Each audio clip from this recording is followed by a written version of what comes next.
weekday, 7 to 8 p.m. It's hot, it's live, provocative, and digs deep into the issues. It's KFM's Hot Seat. The hottest debate on all relevant topics, live on KFM's Hot Seat tonight. KFM's Hot Seat. Every weekday, 7 to 8 p.m. KFM's Hot Seat. Only on 933 KFM.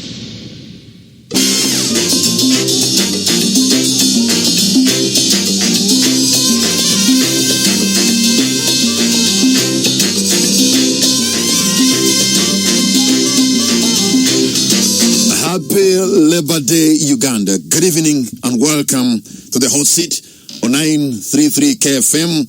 I welcome all our listeners across this beautiful land, the Pearl of Africa. My name is Patrick Amara. It's a day, May 1st, when the world takes a pause to celebrate the worker. The day when the worker is celebrated, because through the fruits of the labor of a worker, we have an economy, we have production, we have services. So it is important to take time and understand the challenges, but also the contributions of the Ugandan worker. And today, the national celebrations were taking place at Kabura Grounds, St. Leo's College football ground in Fort Portal City. Let me introduce my panel this evening. 40. Fort Portal City, Fort Portal Tourism City. You've heard the voice. Senior Presidential Advisor, Mr. Moses Biarhanga is here. Thank you so much for joining us. Good evening, sir. Good evening, Patrick, my colleague in the studio, and our listeners out there. Happy Labor Day. That town is called Fort Portal. I don't know. You want to sound? You're sounding like some many people who might know, but let me not get into that. We have an economist and an executive director, Federation of Small and Medium-Sized Enterprises, Mr. John Walugembe. Good evening, Patrick. Thank you, sir, for joining us. Good evening, Patrick. It's a pleasure to be here, and happy Labor Day to all our listeners. And the other panelists are scattered all over, but I also have to mention that one of our panelists, Mr. Godubatu Mushabe, lost a father in Ntungamo. On this show, Godubatu Mushabe, we think about you and what you're going through. We hope you will pull through, because losing a parent is not something that is easy. Okay, so let me begin with you, Mr. Walugembe, because from where you stand today, most of us, some of us are in a profession that sometimes you cannot even have a holiday, because when people are having a holiday, that means for us we even have to turn up the notch to work even harder. True. But how do you rate the world of work in Uganda today, considering that we have so many people who graduate with skills, but sometimes really they find that they have nowhere to go. They cannot be busy. They don't have the blessing of being busy every day like they would have wished. Okay, thank you, Patrick. I think it's important for those listeners who may not be familiar with the origins of the Labor Day to just give a small snapshot. The International Labor Day was designated as such in 1894. Workers, 1894. There had been a riot in Chicago in 1886 by workers, and their demands were very simple. We want 8 hours of work, 8 hours of recreation, and 8 hours of rest. Now, based on that kind of history, you find that the United Nations later on designated this day as an International Labor Day at the height of the Industrial Revolution. So this is the background, that the International Labor Day came about because at that point you had the Industrial Revolution taking place. You had many workers working on factory floors, and some of them were working under very despicable conditions. Now, since then, the nature of the workforce and the nature of the workplace has changed. And I'll talk about the context now, where in Uganda we have 32 universities with an average population of about 110 students, and churning out on average 30,000 graduates each year. Now, when they come out, they have high expectations. Some of them would like to work with a government agency, Bank of Uganda, URA, AMTN, and so on. But the reality is different. Many of them find that what's out there in the market is completely different, and that's why a lot of young people end up getting frustrated. Now, as a country, SMEs have come in handy to support government, because government on average creates about 400,000 jobs, if I'm not mistaken. If we put in the new ones like the assistant DCs and so on, what do you mean? What the jobs available create every year or what? No, the overall. They're available. The overall, yeah. And those guys, some of them are permanent, permanent and pensionable. So yeah, it's not easy. It's not easy to have an opening and to have an opening there. So the private sector has come in handy, and the SME sector, for instance, has employed over 2.5 million Ugandans and continues to absorb more. So we believe the private sector plays a very critical role in this regard. Now, government has also been quite innovative to ensure that our young people are absorbed. Now we rely a lot on labor externalization. We have about 225 licensed firms that externalize labor, and we have about 600,000 young people that have gone in different parts of the 600,000 young Ugandans are out there. Young Ugandans are out there. They bring in about 4.5 trillion. Yes, that's which is quite big actually. So it's a good thing in principle. Although we have some issues, you've had some deaths, some cases of illness, some cases of domestic violence and so on. But overall, it's a positive picture. But I think what we must do is to ensure, and I heard the president say, we shouldn't spend a lot of time talking about labor. We should focus on issues of wealth creation. How do you create wealth? Because when you create wealth, automatically you need workers, and therefore you create opportunities for a workforce. So on that regard, therefore, I agree with him to a very large extent. All right, Mr. Olugembe, thank you so much. Mr. Moses Byarhanga, I can imagine, with such a huge workforce, people who can potentially be a workforce, but then they cannot find jobs. What exactly is the government plan to deal with the people who are just graduating today, and some of them, they are pretty sure they won't find anything to do, and actually some of them will graduate, but they do not have that kind of really skill that is going to be seriously needed in wherever they come from, and in so doing, so they will sit down. Well, you have partly answered yourself. The skill. I think to address this point, we need to start partly with the universities themselves. I can give you an example. I am a farmer, I have a dairy farm. You get a veterinary doctor. Now, if your farm, for instance, is in Kabarole, in Bundibujo, is in Kasese, is in Arua, and you manage to get this Kamara, who's a vet doctor. A vet doctor is only trained, most of them are just trained about the health of an animal. But to run such a farm, which somebody is trying to develop a good farm, you have some little machines, a water pump, maybe a machine for chopping forage. And most of these, they are just having an engine which requires regular service. But this doctor cannot service that engine. Then if you are to have another person, yes, we will say we are creating jobs, but it also takes the cost. While I have visited some farms in Europe, you find a Kamara who is the owner of the farm, and his wife and maybe one or two children are running the whole farm together. Just start. The Kamara operates a tractor. He services a tractor. He feeds the animals and so forth. So our people, we need to also reorient. So the way you do is the issue of skill. Mm-hmm. I have faced problems. You find that they said, the other machine has broken down. When you realize what is the issue, the engine has knocked because they didn't put in water.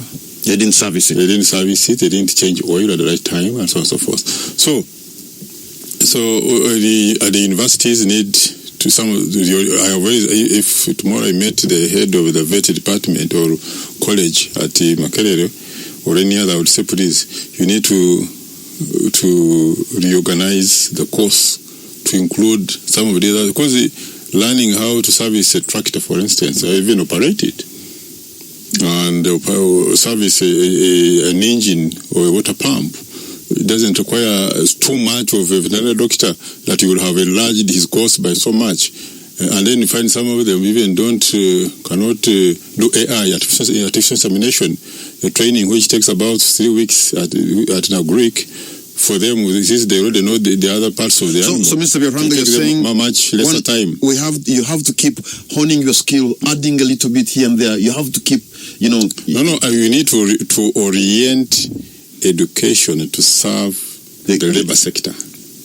And I just give you an example here. You have a vet doctor who is supposed to look after the farm, but there are simple other aspects which are slightly technical, like servicing a tractor, because it doesn't take, when you take your vehicle for service at a service station, the people who are servicing these are not engineers. They are not. So you see, this doctor can add on that bit of training to enlarge their skills, to enrich and enlarge his skills or her skills, so that when somebody is employing such a person, you are wholly. If you are a coach officer who cannot run a tractor, what coach officer are you? So you answered yourself when I said the skilling, but also part of to answer it in a wider form, in a wider direction, is that the president has always been talking about attraction of investment, both local and foreign. Government has put up incentives for both local and foreign. For instance, for some of the incentives are tax holiday for 10 years, for income tax holiday for 10 years. For a local investor, the requirement is that the investment should be a minimum of $300,000, that's about $1 billion, if your investment within Kampala metropolitan. If it is outside Kampala metropolitan, the requirement is $150,000 and be able to employ about 70%, minimum 70% Ugandans. And for the foreign investor to get the same incentives, the minimum investment is $10 million for the investment within Kampala metropolitan, and I think $300,000 for some investment outside Kampala. So all these are intended to attract investments to absorb a lot of Ugandans in the workforce, and the other requirement is 70% of the workers must be local. Okay. For you to earn these incentives. All those are aimed. So sometimes when we have issues of hindrances in getting investors here and there, you are inwardly fighting employment. Okay, Mr. Walugembe, for the investors who are interested, who have the money and they want to invest, for a country like Uganda, if they are to come here, what exactly do they need? Do we have what they need? Okay. So what are they looking for? First of all, for long-term engagement. I don't start from the premise that the only way we are going to create jobs is through foreign direct investment. I think foreign direct investment is a very advantageous approach, as countries in Southeast Asia have shown. Investors bring finance, investors bring technology, investors bring know-how. So if you attract the right kind of investors, it's actually a very good thing, and then you can create what they call backward and forward linkages with local businesses. Now the challenge I think we have here is that has not happened quite well. Sometimes the quality of investors is poor, and sometimes we are failing to see those linkages happen. So you find investors that come in without the money, that the right technology, and so on, that do very primary level kind of value addition and so on. So I think FDI is one way, but we can do better on it. Secondly, the other way we can do is what I talked about, the issue of labor externalization. The concern I have is that labor externalization works, but what kind of people are we taking? I think our education system also needs to be more demand driven, in the sense that if you look at the national health services in the UK right now, they are in need of nurses and doctors. A lot of countries are in need of plumbers. If you look at Canada, Australia, they list what they call critical skills that are in shortage. So what Uganda should do is to try to supply those markets with high-level skilled persons who can remit the money back home. The challenge with the labor externalization approach that we have now is that we are sending either low-level skilled or semi-skilled workers to do, they are working in homes and so on as domestic workers. This cannot take us to the level that we should. Now, the third way in which we should create jobs is through supporting the growth of local businesses, because we cannot just rely on FDI, we cannot just rely on externalization. We must support local SMEs to grow that can employ people. I've told you they employ over 2 million people. Okay, hold on to your point, Mr. Walugembe and Mr. Berhanga. We're going to take a break. When we come back, let's look into the support for local businesses. How should it be? Should it be handled, and what kind of support now that is available? We'll be right back. The hottest debate on all relevant topics live on KFM's Hot Seat tonight. KFM's Hot Seat covers all the relevant topics every weekday, Sam. KFM's Hot Seat. Hot Seat. Hear the real story behind the story. Coming right at you. Only on 933 KFM. Welcome back to 933 KFM, and this is the Hot Seat. My name is Patrick Amar. And my guest tonight, I have Mr. Moses Byarhanga, Senior Presidential Advisor, and also joining us in the studio tonight as a guest panelist is Mr. John Walugembe, Economist and Executive Director, Federation of Small and Medium-Sized Enterprises. Before we took a break, and good enough we have a Senior Presidential Advisor here, you said there needs to be some kind of support for small and medium enterprises. There is, but I think we need to do more. What kind of support are you talking about? Because you need to give them a level playing field. What they need is the infrastructure, the roads, you have electricity, and other things. What exactly do you mean? Okay, so for business to grow, you need a stable macroeconomic environment, and I think to that extent, government has done quite well. But then you also need a predictable regulatory and a supportive regulatory environment. You don't want a regulatory environment that is too restrictive, that makes it difficult for business. What do you mean? Like what in this case? Taxes. If you have too many taxes, for instance, if you have too many levies, if you have too many regulations at business, and red tape generally, So this is something that we need to work on as a country. I think we still have challenges there. We've just had that. Are you saying we have too many taxes? Definitely. Right. We've just had the tax base is narrow. I think that everyone would agree that we are taxing. To say there are too many taxes and tax base being narrow are two different. No, the taxes are many. There's no doubt. We have VAT, we have rental tax, we have income tax, we have all these things. Can you tell me a country which doesn't have them? No, we are not saying. It's actually the fact that the taxes are many and the rates are high. The rental tax. The rates are high. No. Moses, the rates are high. No, the rental tax, for instance. Give me a comparison with our East African countries. Apart from VAT, where Kenya is 16%, and they have asked for the next financial raise to 18%, all the other South African countries are at 18%. On income tax, we are more or less in the same bracket.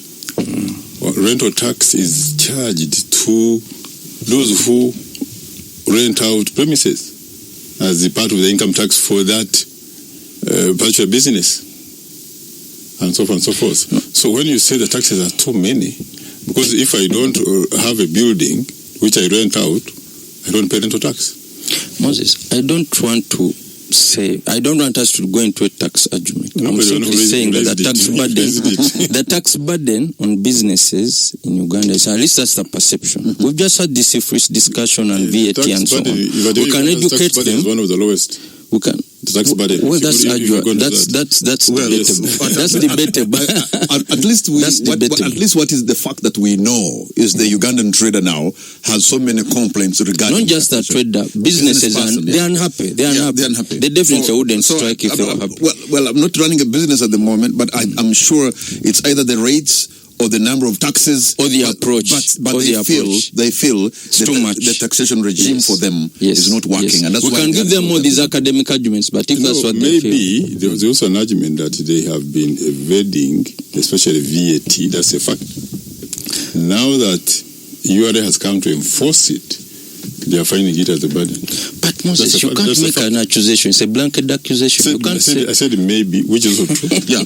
Which is also true. Gentlemen, the fact that we know that in Kampala, there are definitely some people may be business evading. people have been in a collusion course with the VRA over tax-related issues. So they're unhappy. They're unhappy. Yeah, but yeah, we may not know the details. No, I know some of the details. I know it because I'm also in business. I know it.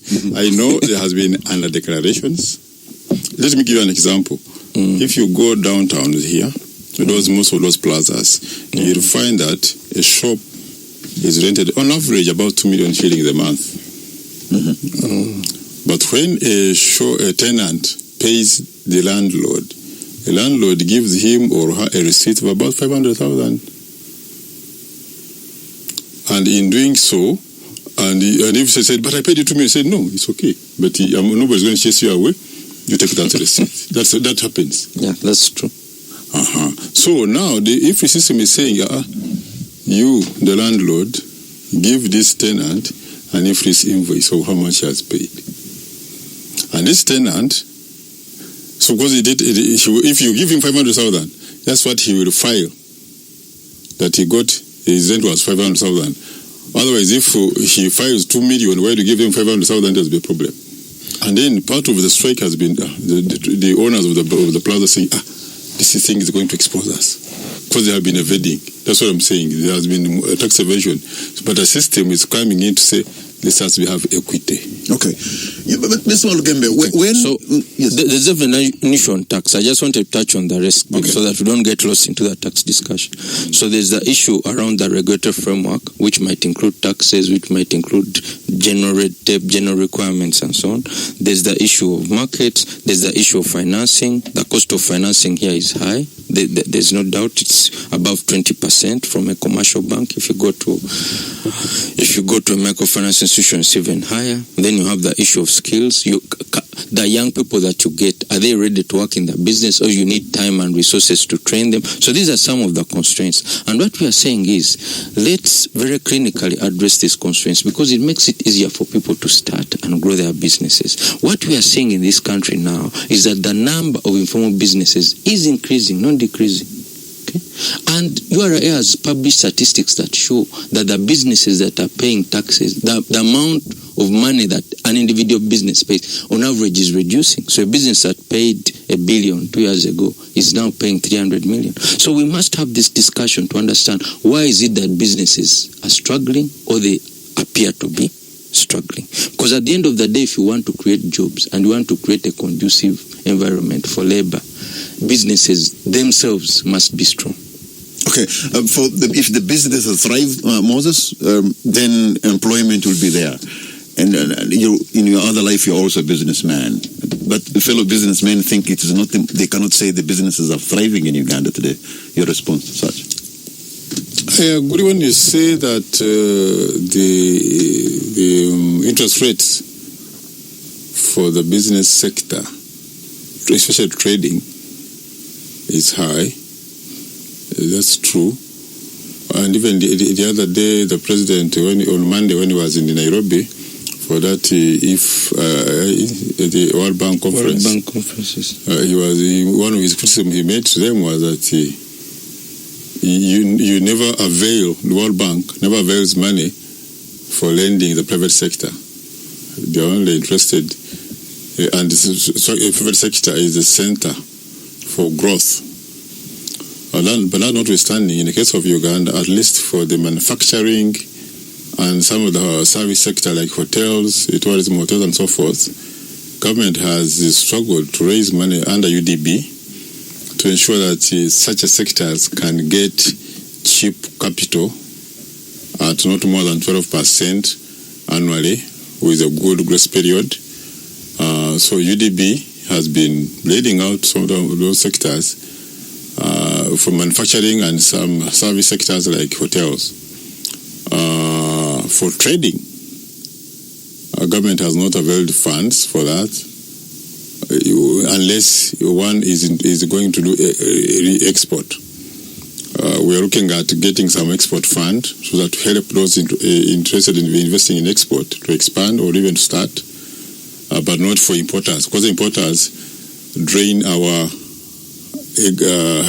earned dollars by externalizing them further. But the exporters bring in dollars, the hotel sectors bring in dollars for tourism, the manufacturing sectors reduce on importation of some of the goods which would otherwise be imported, and hence stop the acceleration of the dollars earning from coffee and other sectors. So those are some of the sectors government has decided to support by cheapening the credit and making it's available.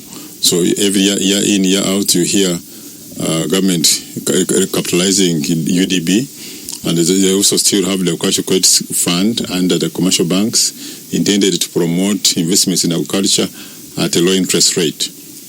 That's there. But on the issue of externalization of labor, which Mr. Walugamba was talking about, it all comes about because internally you have not created enough jobs. So if we created enough jobs internally, I think you will have less people going out. So for me, the major target should be how do you create an environment that creates jobs locally other than going out. Those who want to go out can still go out, but I'm sure if there were more available jobs, many people go out because they are afraid to get jobs locally. He's saying it is bringing in about close to 4 trillion in terms of remittances. Isn't that enough? Is it some good money for government to actually take more interest in preparing the people, in skilling them, in targeting employment? Do you know how much you would earn if you were exporting manufactured goods? Much more than that. Yes, but what I'm saying now that 4 trillion is coming in, I'm telling you that you would earn more by externalizing. If you are exporting goods, and also because like now in the last financial year, our import bill was about 6 or 7 billion, while our exports increased to about $4 billion, something like that. But if you put it in trillions, in Ugandan shillings, it's much higher. Yes. But so if you encouraged or helped the companies locally incorporated, whether foreign or locally owned, to be able to produce both for the local and export market, you'd earn more for the country than you're earning. I'm saying you can still go into export, produce for export, and also I have no problem streamline labor externalization. What I'm telling you is that many people who go to work outside Uganda do so because their first option is work at home. So they go out because they have failed on their first option. Normally, going out is the second option. Okay, gentlemen, we're going to take a break, a mega milk break, and we'll be right back. KFM's Hot Seat. It's hot, it's live, provocative, and digs deep into the issues. It's KFM's Hot Seat. 933 KFM. The hottest debate on all relevant topics, live on KFM's Hot Seat tonight. KFM's Hot Seat covers all the relevant topics every weekday, 7 to 8 p.m. Welcome back to 933 KFM, and this is the Hot Seat. My name is Patrick Amar, and my guests tonight are Mr. Moses Byarhanga, Senior Presidential Advisor, and Mr. John Walugamba, Economist and Executive Director, Federation of Small and Medium-Sized Enterprises. Mr. Walugamba, in the last couple of months, there has been a scare, especially from the tea-growing areas, Yes. that actually, employ tens of thousands of people. I come from one of those areas. Yes. But now the tea industry seems... You come from two. Yes, because there's also tea in Kanungu and Chamuhunga and other places. And Bunyoro in Bugambe. But now they seem to really have suffered a big deal. And I'm thinking, we are also now surviving on coffee. And I'm wondering, what if the issue in tea also attacks coffee, which will be finished? What are the dangers of relying on these cash crops like tea and coffee? Because there can be a time when actually the world market slumps. Yeah, so I think what we must understand is that That's why the issue of diversification is extremely important. So you do not want to rely on a few things, you want to diversify. And what people must understand is that the prices of some of these products are cyclical. So they'll go up, they'll go down, and so on. So that's why people must be in this for the long haul. And maybe what government can do, of course, this is a market-based economy, and we're not asking them to fix prices, but at some point they might want to create cushions, especially for smallholder farmers, or to create a mechanism, maybe through cooperatives or whatever, to create a mechanism that can cushion the farmers. The tea sector has its own issues. Already our tea has not been fetching good prices at the Mombasa auction. I saw some people saying we should create our own auction, which does not make sense.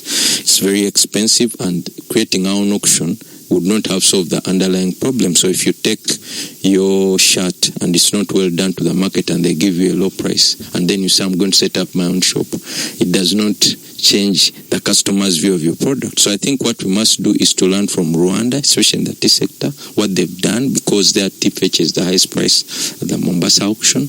Let's try to work systematically to ensure that we address some of those constraints, especially at the production level, post-harvest handling, transportation, and so on, that have bedeviled that particular industry. Now, generally speaking, the president has been pushing for export promotion and import substitution. And when we're talking about exports, we shouldn't just talk about products. And this is the issue. And that's why also on the issue of labor externalization, because labor externalization, we're actually exporting a service. So it's actually part of the broader scheme. How do you export a service? It's impossible that all Ugandans will find work here. So if that is however much we grow, chances are as our growth cannot keep up with the growth of our population. So how do we ensure that we try to diversify our exports, and we try to ensure that we earn as much foreign exchange as possible? For instance, if you look at education, Uganda has been a hub for good education in the region. For years, people have been coming from Zambia, from Malawi, and so on and so forth. Unfortunately, we've not harnessed this. And if you're not careful, other countries will take advantage of this. As you see now, some countries are starting. Because if you see Ugandan institutions issuing fake documents, then Nigeria blacklists all qualifications from Uganda. That's not good. So for me, I would say we need to map out opportunities of earning foreign exchange, and we shouldn't just focus on a few products, tea, coffee, and so on. No, let's create a diversity with a focus on the service sector. Ugandans are smart, they speak English, so we can find ways of exporting our services, either by operating what we call business processing out centers and so outsourcing centers here, or having some people go and deliver the services there. Whatever it is, we need to have a very clear export strategy that ensures that we are competitive as a country. Our exports promotions are Moses, some people are really very critical. There have been some times when money is given maybe to a certain individual or a certain group. As I remember in the coffee sector, there's been a lot of exchange of words that are not very palatable between, I think, a gentleman who was given some money to promote the export of coffee. But what do we need to do? I know now, for example, I have an opportunity to export maize, I think, to Malawi? Zambia. Malawi or Zambia, because they've been hit by drought, and about 500,000 metric tons. That would be something good. First of all, I don't agree with Mr. Walugeme when he says that we can never have a opportunity to create enough jobs for all our people. Well, it's a question of time, because if you are talking of externalization of labor as a way out, I can only take it as a short-term measure, because where you are exporting the labor, they also have their own labor. It basically means that they have absorbed most of their labor force. Now, the economy needs more labor than the country can supply. That's why they can accommodate you from out. So if it happens in those countries, why can't it happen here? That's what we work for, that let Uganda be able to have demand for jobs more than the supply. And that can happen because in those countries we are sending the people. It means that's what's happening. So it can always happen, a question of time. It may not be immediate, but we should focus on that. To answer your question, what do we need to do to expand export volumes? Export volumes. First of all, for agriculture, through the PDM, the maize we're talking about, the coffee, all those things we're going to have a bigger production. We just need to improve on farming practices. How do you post-harvest management, improve on post-harvest management to ensure that your goods are clean enough, they are ready for export. To also invest in the processing of some of those commodities. For instance, there is a factory here in Uwea, is it called Bokona, which is making alcohol from cassava. Mm-hmm. I'm told they're exporting it to Kenya, Shell Kenya, which Shell Kenya gives out stoves which use the alcohol from Uganda for cooking. I'm wondering why Shell Uganda can't do it, or any other. But that, as far as the people in northern Uganda can grow cassava and is bought by a factory which can process it into a finished product, that's okay. But it can also serve internally. So if we invest more in food processing, and also for those commodities, like now the maize you're talking about, we would rather sell the maize flour than the maize grain if those countries are hit. So, because if you invest in maize processing, you create jobs locally, you consume local electricity, you consume local water, you employ people here, pay income tax here, because you're making money, and then you export a finished product which is packed instead of just selling grain. So we should aim at that. That's why you said the fund in UDB is supposed to help Walugembe or Kamara invest in the processing the maize into maize flour and then export it to those countries. That will bring more tons to Uganda than if you just export the grain. On the issue you raised about helping some coffee exporters to export a finished product other than just coffee beans, well, if it's one or two help, that's a move towards the right direction. You may not be able to help all of them at a go, but the question is the people who have helped or access that export fund we are starting, are they going to do the right job? I think they are. The person you're talking about, Mr. Togume, who has one of the people who accessed the money, is setting up a very big processing plant in Ntungamo. I think it's going to be opened this month, on 22nd or something like that. He had started earlier with a smaller one, but now he has expanded it to be able to produce coffee for the international market. Okay, very quickly before we take a break, Mr. Olugembe, I know Moses talked about the parish development model money, 1 trillion every year that is put into Ugandan villages, assuming the money actually reaches and people produce. And he talked about processing. Do you really think there will be enough time for people to even get into processing what they have done? Because if that does not happen, they will produce, they'll have no market, and you cannot process your to add value on your thing. So, in principle, we support the parish development model because businesses want to grow when there's a consumer base, when people have disposable income. If people are too poor, it means that businesses have a glass ceiling beyond which they can't grow because there are no customers. So if well implemented, a parish development model is great. The challenge now is that the emphasis is on just one pillar, which is financial inclusion.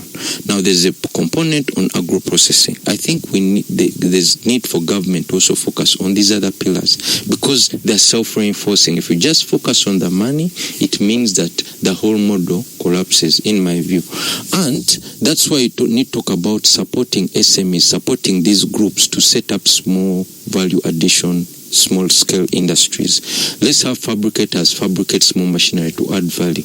Now, if we have a bumper harvest of maize and people are able to mill it and store it properly, it means tomorrow when Zambia demands, the flour is already available. Unfortunately, because we don't have that mechanism, you have that fluctuation. Too much maize this year, farmers produce, they are discouraged. Next year, they don't produce. So those fluctuations means that when Zambia says we need this much maize, it may not be available. Mr. John Walugembe, Moses Biarhanga, gentlemen, we're going to take a mega milk break and we'll be right back. KFM's Hot Seat. It's hot, it's live, provocative, and digs deep into the issues. It's KFM's Hot Seat. Skills that are going to make you complete in the field. When it comes to our skills, Mr. Walugembe, Yes. I mean, are we giving the Ugandan graduate the required skills, really? So I think that's the problem. First of all, I believe that our training is extremely theoretical and completely delinked from the needs of the market. So you have these young people who come out with one set of skills, in inverted commas, but the market needs something else. Then you have the attitude of the young people themselves. They come with a sense of entitlement. They lack soft skills, so they really struggle in the workplace. So you find that very many employers find it difficult to take them on. And then you have the parents themselves, who every parent wants their child to go to university. They keep saying, I have 10 graduates. I think that's changing now. I hope. I'm not sure, but maybe it's starting to register. So every parent, I have 10 graduates, I have 20 graduates, and so on. This has to change. And then when we look at our technical and our TVET sector, it's also not running very well. If you look at its curriculum, if you look at what they are providing the young people, most of it is outdated. If you just took a stroll in the leading TVET institutions, Nakar Vocational, find that they have equipment that was donated in the 1950s. You see? So what kind of person are you going to bring to repair a car when they are working on equipment of the 1950s? And then you don't have enough instructors. Around 2011, the Prime Minister and Minister of Education launched what they call a Skilling Uganda strategy that was meant to, they called it a paradigm shift. And I was privileged to be on that committee, the steering committee of 11 people that was meant to oversee this Skilling Uganda strategy. I'm not proud because we faced a lot of resistance, and I would say a big chunk of that strategy wasn't implemented. But there were some good ideas there, making sure that you improve the quality of TVET training, making sure that you focus on competence-based training, not just paper qualification, making sure that skills training is more equitable, So, and I think the biggest mistake that was made then is to invest a lot in infrastructure, buildings. So every sub-county is meant to have a vocational institution. But unfortunately, many times you'll find that the equipment there is insufficient, there are no trainers, and also the enrollment is too low because of the issues that I mentioned. Oh, the attitude. But Yes. Mr. Moses Biarhanga, I can imagine at some point maybe you sit on somewhere on interviewing panel, people looking for jobs, and there could be very many. But he's talking about sometimes young graduates coming with this entitlement attitude, this attitude thing. Really, do you see it? What brings it? They don't have this right mental focus. I mean, how do I address that? I mentioned earlier that you get a veterinary doctor who cannot inseminate a cow, and to train an inseminator at say Nagrik in Entebbe takes about 3 weeks for people who have maybe no experience or so much to know about health of a cow. For a vet doctor, it should be maybe a week or two, much less time, because most of the other things they know them already.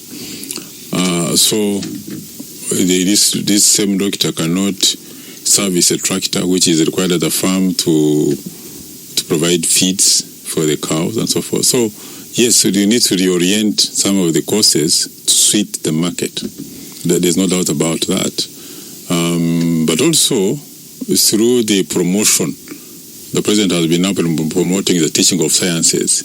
They have been interacting with some of the teachers. They are saying, I think the students and even parents are getting more interested in their children doing science courses, which, if, like the vet I said, you permit it a bit, where people can easily get jobs, either on their own or in the people investing in some of those sectors.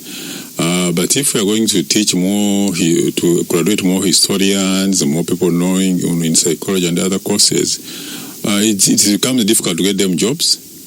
About the issue is talking about of just values, the right values, the lack of real values, timekeeping, respect, integrity, the right attitude, focus. Yeah, I think also that's one takes, if there is a lot of demand and supply, it will create, some of them are, depending if the management, I have seen it, I have a manager, but you keep teaching them with time, they catch up. Because I don't know if the education institutions would impart such skills. Probably they should come from the families, from the homes, especially issues of integrity. People not try to hide costs or even to steal the properties on the farm, to steal cows if it is a dairy farm or any other animal farm. Not steal the medicine, not to demand that we need such kind of medicine where they're already there and they're not buying them, or if you buy them, then they sell them.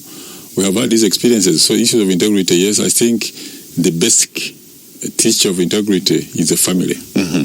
If the family has imparted certain good values on their children, you will get children of good integrity. So Mr. Olugembe, so the issue of those values, where did we lose it from?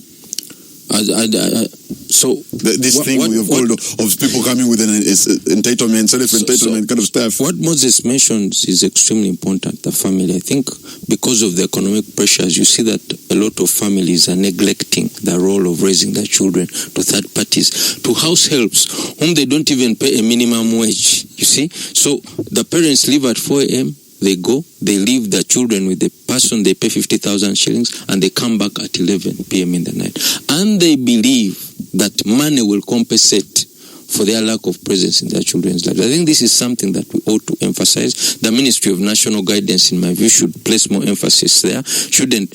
Very good to teach people patriotism in school, but it's too late. Emphasis should be put on families, on making sure that families are stable, on making sure that those family values are able to be passed on to those Actually, the Ministry of Gender has what they call the parenting guidelines that they're supposed to be giving to Ugandan parents.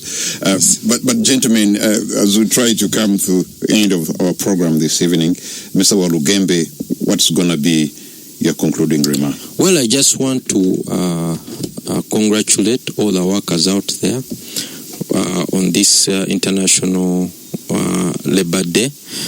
Workers ought to be celebrated, but we also want to celebrate the small business owners and the other business owners that make the employment of our workers possible. Without them, our workers wouldn't be employed. As I mentioned, we must create a business environment that's conducive so that our businesses can be able to thrive, because it's only in that way that we can create more jobs for our young people.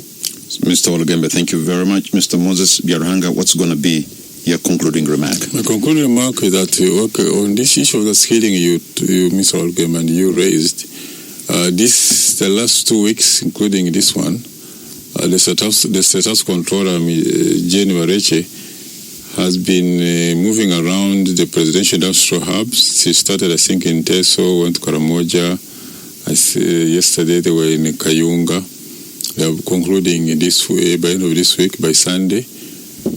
The president started these industrial hubs where young people who maybe dropped out of school during O levels or something like that have been trained in various skills, including carpentry, welding, confectionery, knitting, weaving, and so forth.